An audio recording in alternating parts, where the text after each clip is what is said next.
Hello, boys and girls. Last week, we learned that Corrie ten Boom believed in Jesus, that he died for her and rose again. She was learning that every time she's afraid, she can go to Jesus. This week, we will learn about Corrie's family and how much they love and rely on Jesus. Corrie's father's job was to fix broken watches and clocks. He would go to Amsterdam, a big city, to find the parts he needed. And sometimes he took Corrie with him. They took the train into Amsterdam. Corrie loved to look out the window. She saw houses both big and small, meadows with cows and sheep, and finally, she would see Amsterdam. The train station was by the water, so she could see many ships there. They would go to the shops to get the parts he needed to repair watches. Most of the shops were owned by Jewish people and friends of Corrie's father. They would always have treats for Corrie. Since she didn't have treats very often, it was very special. Corrie loved being with her father. She would ask him all kinds of things. He would always answer honestly. He reminded Corrie of God, her heavenly Father. He had sent Jesus to die for her and to rise again. God would never let Corrie down. There were 9 people living at Corrie's house, and sometimes it was hard to have enough food for everyone.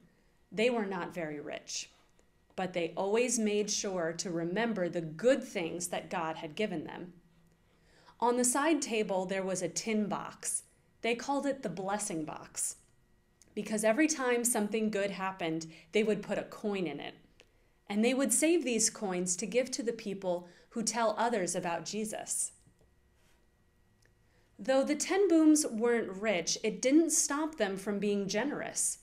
Guests were always welcome at the ten Boom house, and these guests always felt at home. They would have good conversations during the meals. They always noticed that Jesus was the most important thing to the ten Booms. Sometimes, Corrie's father would read from the Bible after dinner. And one day, one of the guests had a problem that he wanted to talk about. Mr. ten Boom was always ready to listen and talk about how Jesus could help.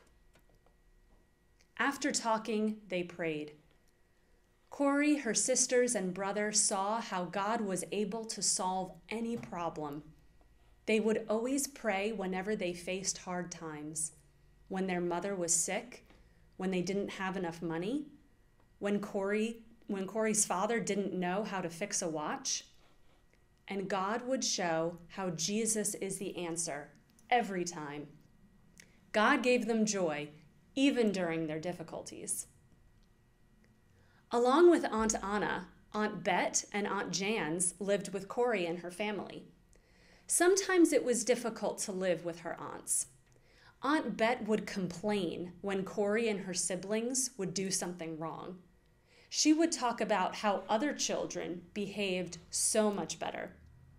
But Corrie's mother explained to Corrie that the people Aunt Bet used to work for weren't very nice to her. That's why she became a complainer. Corrie's other aunt, Aunt Jans, had a hard and sad life. Her husband, who was a pastor, had died. Each month, she would get a small amount of money to support her because her husband died.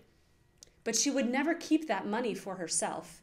She would buy new clothes for Corrie and her sisters, Betsy and Nolly. But Betsy and Nolly thought the clothes were too plain. But Corrie didn't mind, so Aunt Jans gave most of the clothes to her. Corrie would say later in her life, Aunt Jans was the richest person I've ever met. Not because she had a lot of money, but because she loved to give to others. In Haarlem, where the ten Booms lived, there were army barracks with many soldiers. One day, Aunt Jans saw the soldiers looking very bored. They needed something fun to do. So she invited soldiers over to their house, and one of them brought an organ to play. The house was filled with beautiful music. Aunt Jans asked the soldier if he would teach Corrie and Nolly how to play the organ. Soon, there were so many soldiers coming to the house that there wasn't enough room for them all. That night, Aunt Jans hosted many rich ladies at their house. She told them about the soldiers and how they needed a rec center for them. The ladies liked the idea and gave money to build a rec center for the soldiers. Aunt Jans hosted Bible studies at the rec center. Corrie and Nolly played the organ and sang for the soldiers there. This was something Corrie did for Jesus, even though she was very young. Later, she would learn how to tell others about Jesus, even large groups of people. When she was young, Corrie had no idea that this would be God's plan for her, but God knew.